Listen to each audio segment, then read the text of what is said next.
You might remember the Minecraft handbooks, and you might even still own some from when you were younger. For those of you who don't know what the handbooks are, these 4 books were the original tutorials for Minecraft when it was still in its early years. And in this video, we're going to be looking at their history, how they led the way for all other Minecraft books, and at the end of the video, we'll see whether the tips in these handbooks still hold up today. So, let's begin. In March of 2013, it was announced that 4 Minecraft books would be released by a publisher called Egmont, which had recently made a publishing deal with Mojang. This marked the first time that Mojang would release any official Minecraft books. At the time, no one really knew what to expect, and there wasn't much news about the handbooks until the first one finally came out later that year. The first of the 4 handbooks came out in November of 2013. This handbook was simply called the Minecraft Essential Handbook, otherwise known as the Beginner's Handbook. The concept of the Essential Handbook was simple. It was a guide for beginners on how to survive the first few days, how to make shelter, craft tools, and find resources. The first few pages of the handbook were all about introducing the game to someone who's never played it. There's even a timeline of Minecraft's history from 2009 to 2013, which lists every update.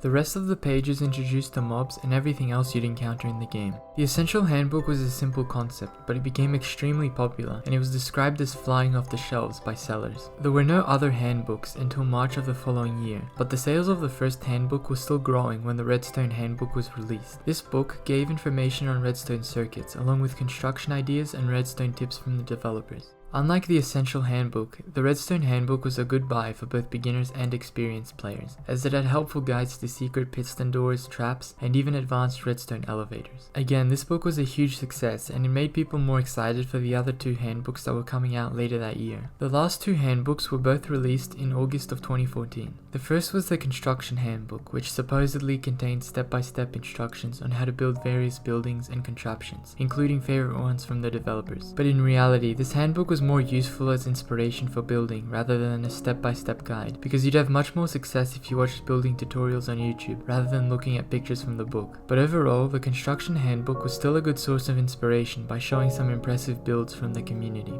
The last handbook to come out was the Combat Handbook, which contained information about armor and weapons, as well as tips on how to defeat certain mobs in the game. While this handbook gave an in-depth guide on mob weaknesses and PvP strategies, it also became the most outdated of the handbooks by far when the new combat mechanics came out. After all the handbooks were released, a collection bundle was also made to buy them all at the same time. The success of these 4 handbooks encouraged Mojang to create new types of Minecraft books. One of these was the Minecraft Blockopedia, which released at the end of 2014 and quickly rose to the best-selling charts. The Blockopedia wasn't one of their handbooks, so I won't go too much into it, but it was the first other Minecraft book to be released after the success of the handbooks. Overall, the original 4 handbooks were a wild success and sold over 6 million copies in less than a year.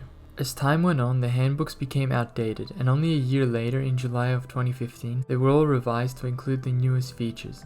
This wasn't a complete change to the handbooks, but there were small additions like new blocks and updated tips. By 2015, over 17 million copies of the handbooks had been printed in total. The extreme success of the handbooks and the Blockopedia paved the way for what became Minecraft's book market. Throughout 2015 to 2021, lots of other Minecraft guides, novels, and spin-offs were released, but only the original 4 books were still considered actual handbooks. That was until September of 2021, when the all-new Minecraft Combat Handbook was released. This was the only one of the original 4 handbooks to be updated a second time, and it was because of the new weapons, armor, and PvP mechanics which had changed massively since 2015. 2 other new handbooks were released as well, the Survival and Creative Handbooks. These new handbooks are popular, but with a large selection of other Minecraft books and guides to choose from, they aren't nearly as big as they were in 2014.